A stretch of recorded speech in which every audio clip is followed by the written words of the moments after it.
There's a story I heard about a president of a university who was about to leave, and there was a new president coming in. And so he prepared for him three envelopes. And he said, when the time comes and you're feeling a great deal of pressure, I want you to open the first envelope and then the second when you need to, and finally the third. So, sure enough, the time came. Things went really smoothly for about a year, but then came time where there was a great deal of trouble. And so he went and ended up opening the first envelope, and it said, blame the teachers. Well, everything smoothed out because they blamed the teachers, but now the teachers really didn't like the new president. And so things went along smoothly, even though he was disliked by the teachers, until another problem came up and he decided it was time to open the second envelope. And so he did. And the second envelope said, blame the advisory board. And again, it worked.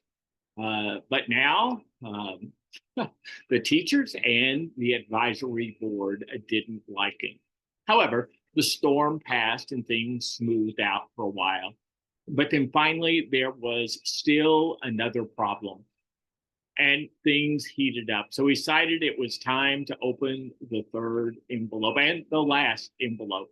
So we opened it up and it read, prepare three envelopes. When you have problems and you don't really solve them, but blame, you can get away with that for a while, but eventually it catches up with you. We're now starting a section of the Song of Solomon that deals with problems, and we're going to take two times to go through it. Now, I want you to know I'm well aware that we covered this when we covered the dating. And again, let me say it one more time that dating is not a good term. Courtship might be better, but really there wasn't a lot of dating. And I think in light of what we saw from Zola Levitt in Jewish background, this dinner could have been in and of itself a kind of proposal, but we don't know that for sure. But this is when their relationship blossomed. But as it goes on, they have a conflict. We covered it briefly last time. We're going to cover it more in depth this time. And then next time, we're going to look at the wedding and after the wedding, early relationship, the fight. But what I want you to notice in this section is when he stops making her feel safe and special, she stops making him feel respected and desired, things fall apart. Now, what we want is for things to go straight line up. But if you're single, you may still have that illusion. But if you're married, you know that's just not the way relationships work. So we're going to work our way through this, and we're going to look at a couple of simple here, broad categories that we're going to look. One is facing the problem. Now, he really is the one who does the job of facing the problem the best. However, we're also going to finding the common ground. And actually, we're going to say she does the better job in this category. But both of these are essential for a healthy relationship. So we want to start with the first principle. And I want you to notice what he says. My dove, in the clefts of the rock, in the hiding places of the mountainside, show me your face. Let me hear your voice, for your voice is sweet and your face is lovely. Now, again, I want you to notice, and if I was teaching this, I would break you up into groups and say, identify the hints of trouble. And you see that through this verse. Clefts, which is a hiding place in a rock. And you have the hiding places in the mountains. So you kind of see this running through this whole verse. Now, here you kind of have a waterfall, we have a mountain, you have places you could hide, there can be birds' nests, there can be all kinds of things hidden that you can't see, but they're there nonetheless. This is the situation here. There's something wrong. He picks that up. She is pulling back from him. And at this point, he doesn't know why or what's wrong. And so we're going to look at the fight that happens. If you don't face it, the problems can multiply. I love this saying. I don't even know who said it first, but it's adultery has slain its thousands. Silence has slain its tens of thousands. Even if you never deal with adultery, almost assuredly you will deal with seasons of silence where something's wrong. You just haven't been able to identify it yet. I I have actually this is one of my heroes' hero. He actually is well before me, though you may find that a little hard to believe at my age, but he was, and his name is Harry Ironside, well-known Bible teacher in the United States, traveled around and spoke so many places. And he was driving from one place of speaking to another with his wife, uh, and he was a little sharp and unkind in something he had said to her. And there was a stony silence for several minutes. And then Harry Ironside said to her, "I'm sorry, sweetheart. I shouldn't have spoken like that." But then he gave the excuse. "But remember, I had to speak 5 times today." And his wife, without missing a beat, said, "I know. I had to listen 5 times today." you know, Getting and facing that problem and getting it out without an excuse is really, really essential. Now, we want to turn from facing it to looking at the problem. Oh, before we do that here, I want to give a couple of outside supports. This is one of the things I want to do to help us grow a little deeper. Some principles that we're going to see utilized here. And one comes from Proverbs 20, verse 5. Getting information from someone can be like getting water from a deep well. If you are smart, you will draw it out. The importance of listening and drawing out, which is what he is doing here, is so essential. One of the ways to do that is to ask questions and then listen, listen, listen. Uh, Teach yourself to be quiet. Ask the question, and to be impolite, shut up.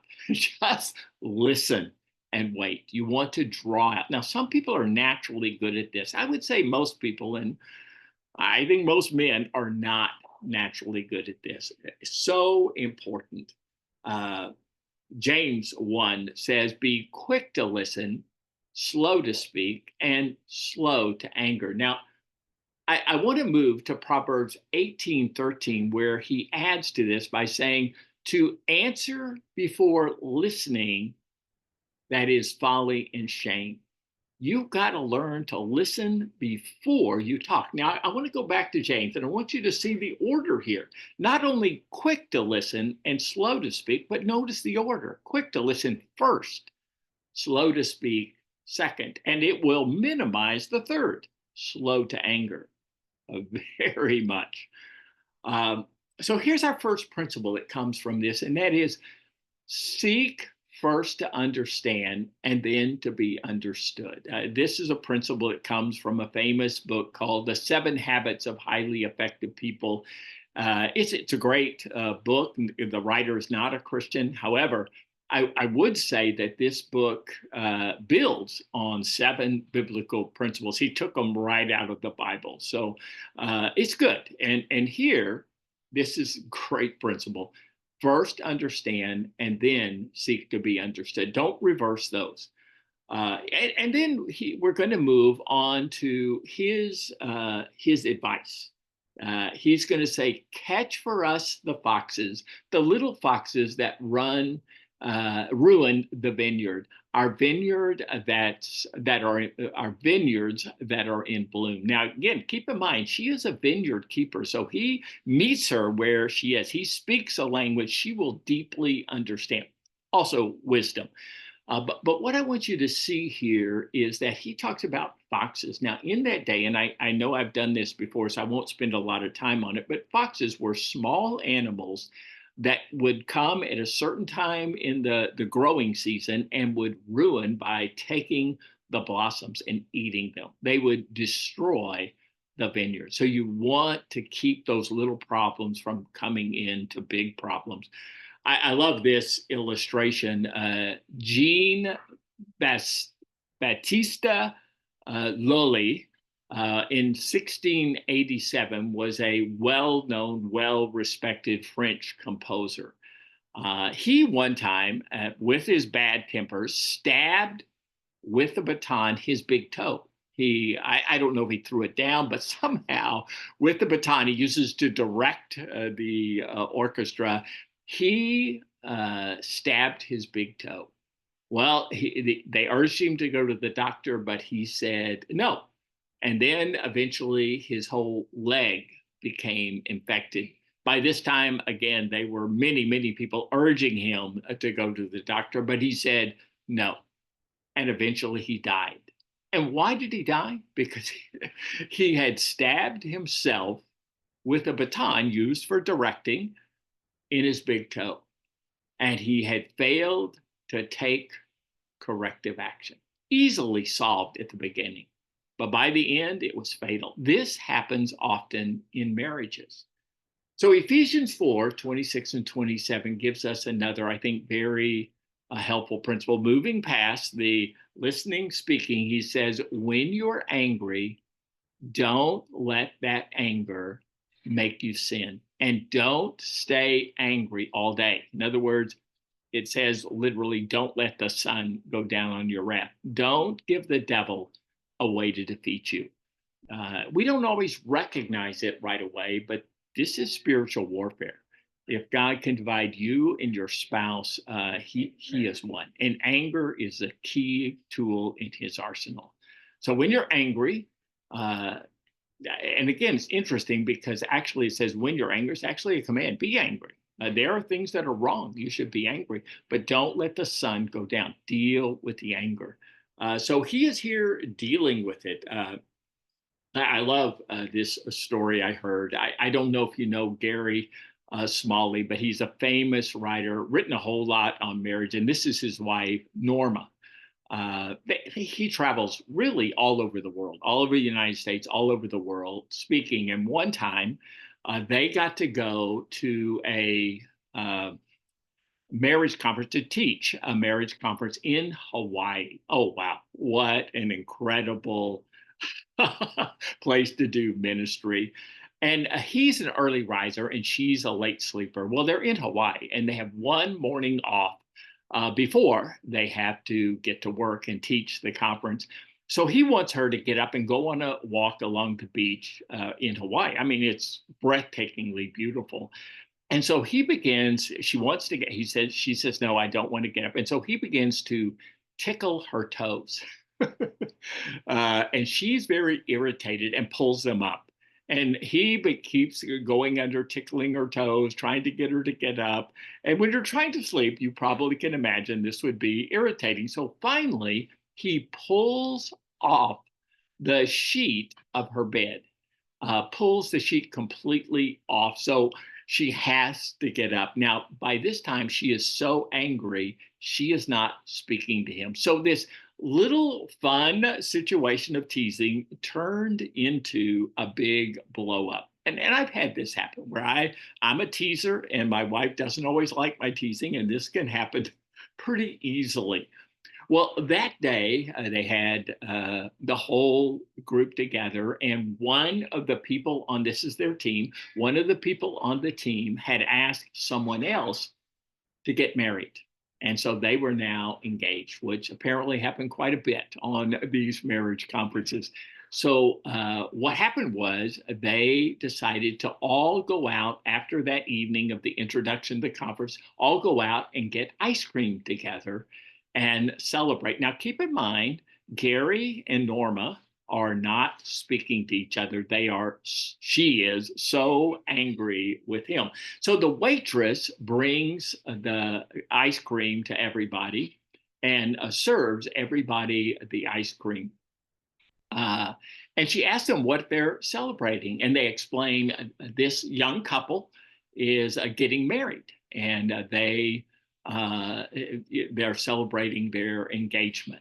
Well, she says, "Oh my goodness, this is God's providence, because I just finished listening to a video series on marriage by some guy named Gary Smalley.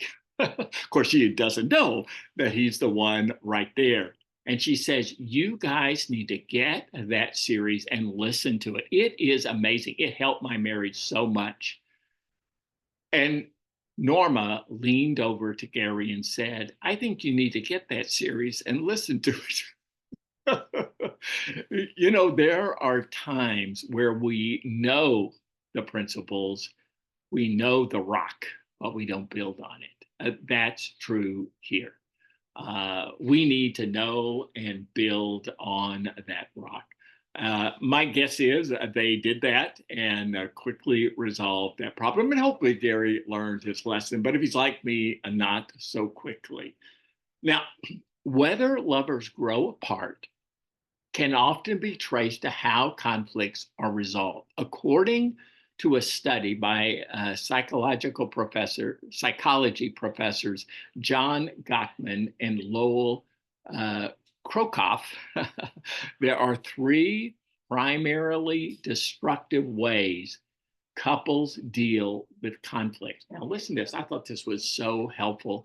Number one, perhaps partners may refuse to listen to complaints. I'm not going to argue with you about this, period. You know, that's it. So they won't listen. They just ignore it. He doesn't do that here. They claim to know what the other one really thinks or feels. You don't need anyone but your mother. And then third, they resort to insults rather than asking for a specific change. And here, I think, is a good example. You're an idiot. So they just give that kind of charge. I can remember one time with my wife, they had hired, she was a vice president of her company, and they had hired a mutual friend of ours. And I asked her several months into it, I said, how's it going with Terry? And she said, oh, we had to let her go. I said, why? And she said, because she was spending not enough time at work because she had so many demands in her family. And I said, just came out of my mouth, escaped. You guys are idiots. Now, the words had not got completely out of my mouth, and I realized I had made a big mistake. I immediately said, oh, I'm sorry. I shouldn't have said that. But the damage was done, and it took several days to repair that damage. So here are some principles that we see on his part of it. Learn to listen before speaking. Learn to ask questions before making statements. Face your problems quickly and squarely. And finally, be angry, but don't sin. Now, I want to turn to the other side, the woman, and listen to what she says. She starts out, my lover is mine and I am his. Now, that's a very positive statement. She starts with love. This is the foundation of their relationship. She loves him and she knows he loves her. That's a good place to start. Now, I want you to see this as a broad principle. So I want to look at some of the letters of Paul, who uses this principle. Paul wrote a total of 13 letters. 12 start with positive words. Now, among those is 1 Corinthians, which includes sexual immorality, false teaching, rejects the resurrection. It starts with, he will keep you strong until the end, so that on the day when your Lord Jesus Christ comes. So he starts with this confidence that God will keep them. He starts with the positive, and most of the letter is going to spend confronting them on problems. I think this is a pretty well established principle that is established here. again, want to share with you a principle from my own marriage. This is us on the very first day. One of the weaknesses that we both have is that we are both what I would call people pleasers. On the truth in love, we are both stronger on the love than we are on the truth. I mentioned earlier that my wife became the vice president of her company and had worked her way up.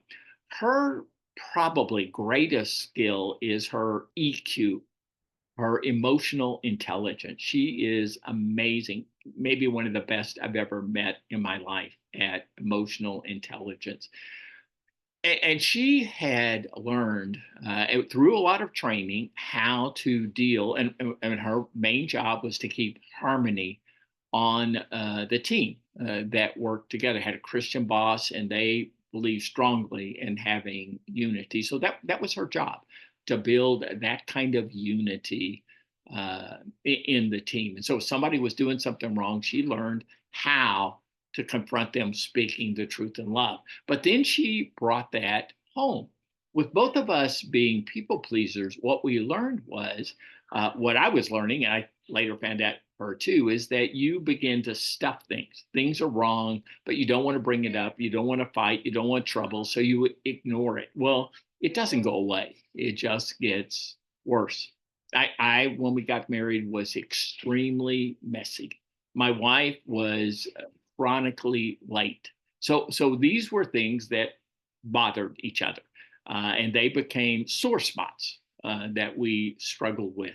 But what we learned over a period of time is Janelle would say to me, I can remember the first time she would say, Doc, I love you very much. I really appreciate blah, blah, blah. And I've seen blah, blah, blah. And then would come, but. And when she would say, but, then she would correct me, say something wrong, something that was not good.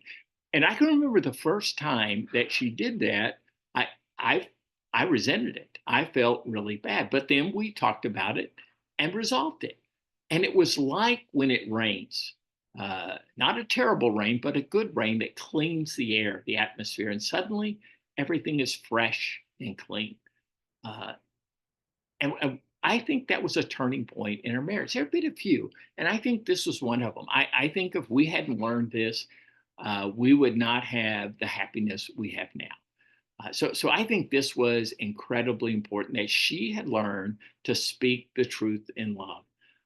She goes on to say, my lover is mine and I am him.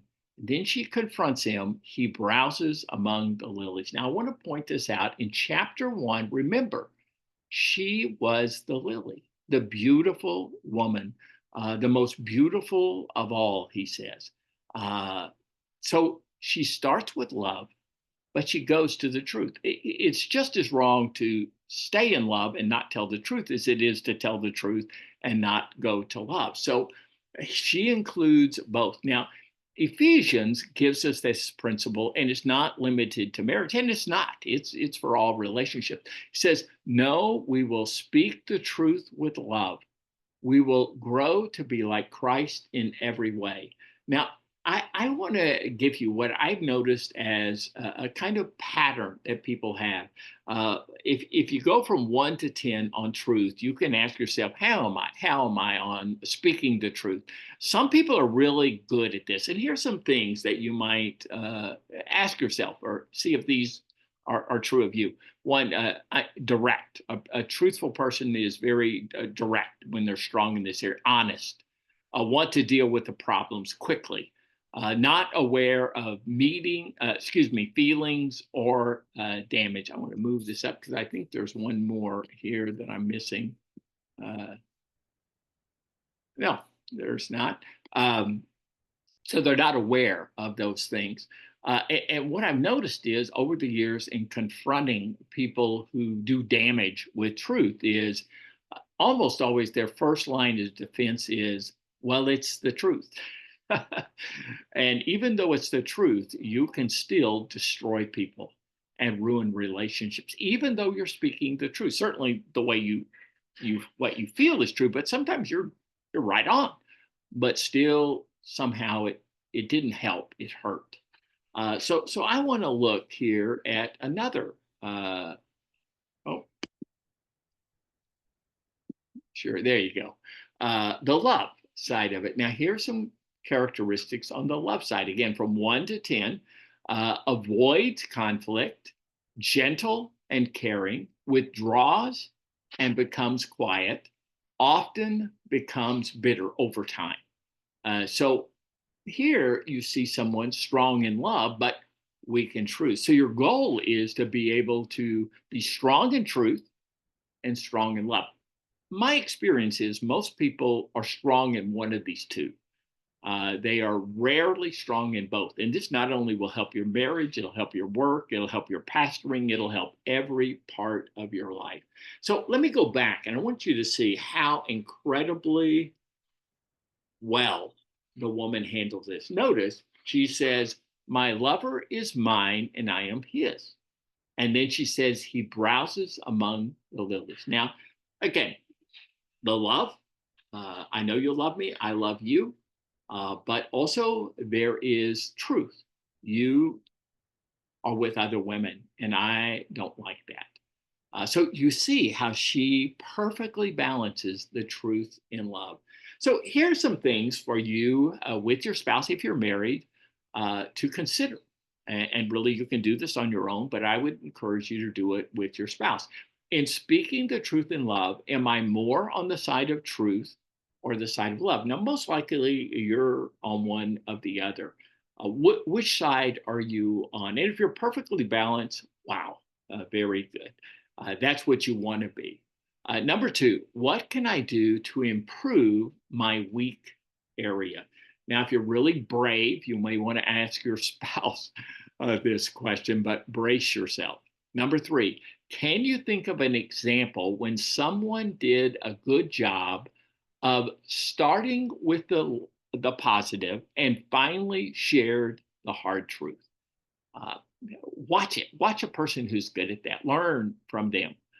And how would applying this truth consistently change your marriage? And then finally, what is it that keeps you from applying this to your most important relationships? As I mentioned earlier, it's true of marriage, but it's also true of every other relationship in life. I really think this may be the most important principle on relationships, healthy relationships in the whole Bible. Now, I want to keep going here.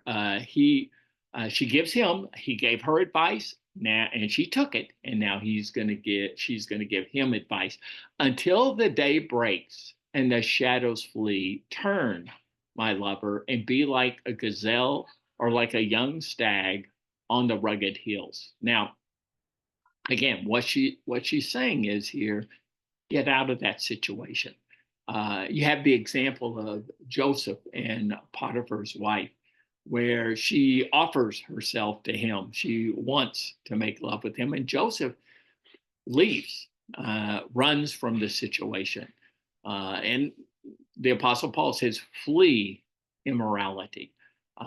There are times you just need to get out of there. But I think also you need to listen to your spouse. And I want to give you one advice that time that my wife gave me some advice. There was a woman that I was training in evangelism, and we would go and share the gospel. And I had done that before, and I'd done it before with women, but my wife, for some reason, felt really uneasy about this woman. I didn't understand it because I wasn't attracted to her, and as far as I knew, she was not at all attracted to me. But I honored that because it made my wife feel unsafe when I did that and safe. So I stopped the training with her.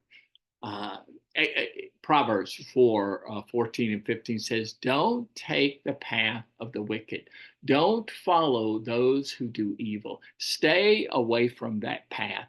Don't even go near it. Turn around and go another way." The idea is if you think it might be dangerous, stay away. Don't take any chances. If it's making your wife feel unsafe, if it's you know it's unsafe, but she doesn't, stay away. He says it about 5 times in these verses. There is a story about a man who, as he got older, his eyes got worse and worse, and he lived way up in the mountains. And he had to drive to town pretty regularly, but his eyes were getting so bad that it was so high in the mountains that it was extremely dangerous to drive up and down the hill. He was wealthy, and so he decided he would hire a driver. And so he narrowed it down to three people, and they were sitting together. And he asked the first one, he said, "Now, I want to ask you, how close to the edge of the cliff can you drive safely?" And the man thought for a minute. He said, "I think I could drive within 36 inches of the cliff and be completely safe." Well, then the second man was asked the same question. Well, he had heard the first one give his answer. And so he said, "Well, I think I could drive within a foot of the cliff and be completely safe." Well, that led to the third man, and he asked him, "How close could you drive to the edge of the cliff and be completely safe?" Now, keep in mind, he went from a yard, not very far, 36 inches, to 12 inches, and now he has to beat that, he thinks. But you know what he says? "I have no idea. I stay as far away from the edge as I can." You know what? He got the job. And see, that's the picture here. What you want is someone who stays away from dangerous situations. I'm afraid many times we see how close we can get to the edge without disaster. That's not a good strategy. And Proverbs says, don't do that. Stay away, run away, get as far away as you can. Um, Here again, I want to go over some of the principles we learned from this. Number one, be angry, but don't sin. Principle, start with the positive.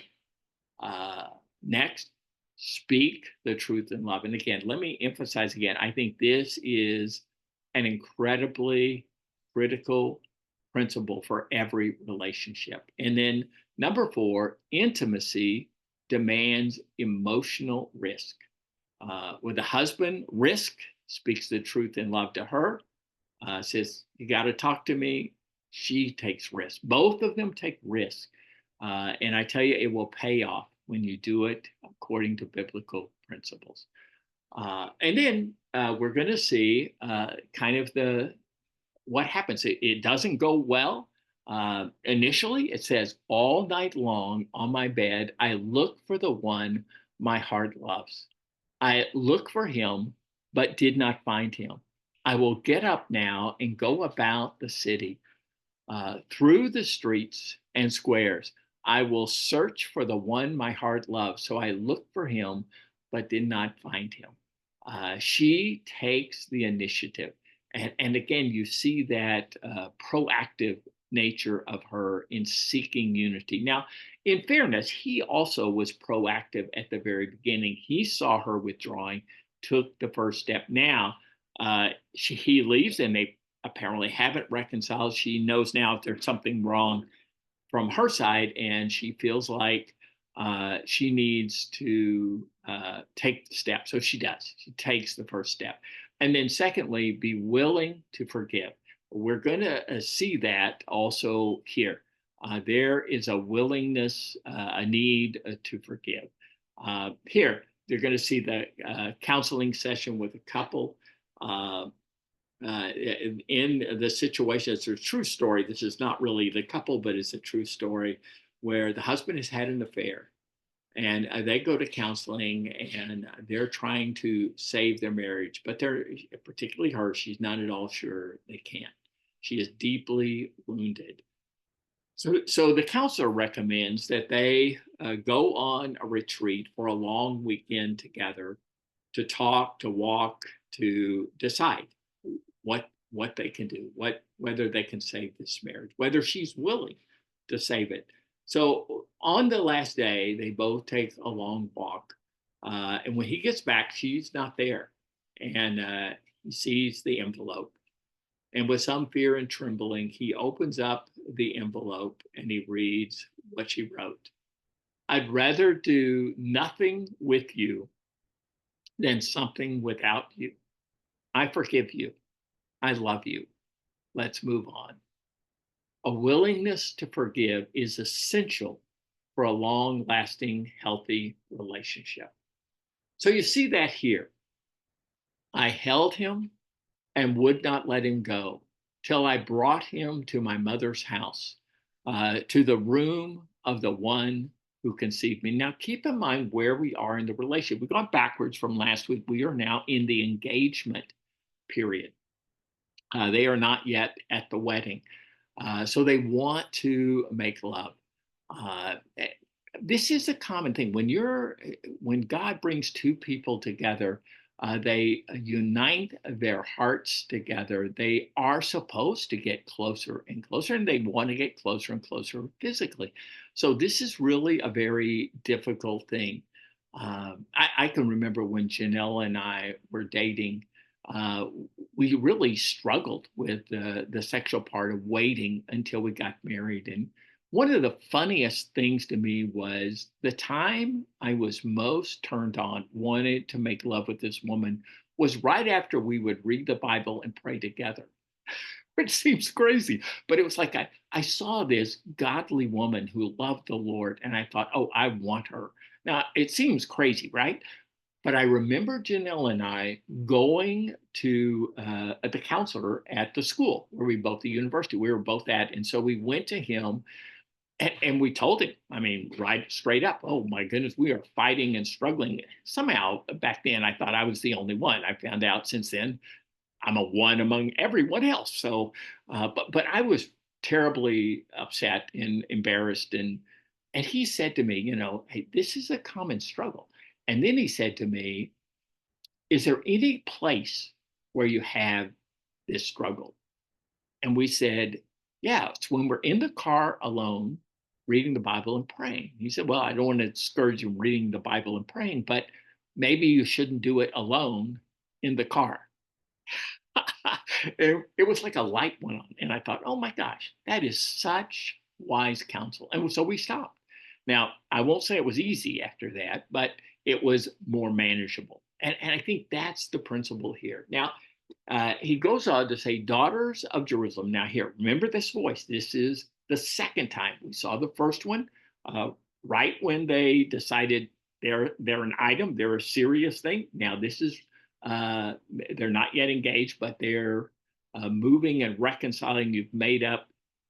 So here he gives the daughters of Jerusalem. Remember, this is not just for Solomon and the Shulamite. This is not just them. This is broader. This is for everyone. I charge you, remember this, by the gazelles and the does of the field, those fragile moments. When you see a gazelle, when you see a doe, you make one wrong move, they're gone. Do not arouse or awaken love until it so desires. He's saying, don't make love yet. Now, I want to go through, keep in mind, we haven't got to the third one. Third one's right after they get married. And he says, drink fully, enjoy one another. But here, notice what he says. First, discover love. And the second one we're on now, first fight makeup. The second one is strong, positive emotions. They first realize their love for one another. It's overpowering. And then there's the negative emotions, and they're overcoming those negative emotions and reconcile them. In both cases, the Spirit of God says to them, don't make love. Warning, don't do it. So you see this consistency. Wait until you're married. Again, let me go back. Final set of principles here. Don't get involved in premarital sex. Actually, there's just that one. So here's the overall summary. Listen, ask questions, and listen again. Speak truth in love. Be angry, but sin not. Learn to take wise risks. Be willing to forgive. Decide to wait till marriage. I want to encourage you to take one of these principles and begin to build your marriage on those principles. I think you'll see it paying huge, huge dividends in the future. Let's pray together. Father God, I thank you so much that you give us the operating manual for how to build a happy, healthy marriage. Teach us to take your principles and build our marriage on them. In Jesus' name, amen.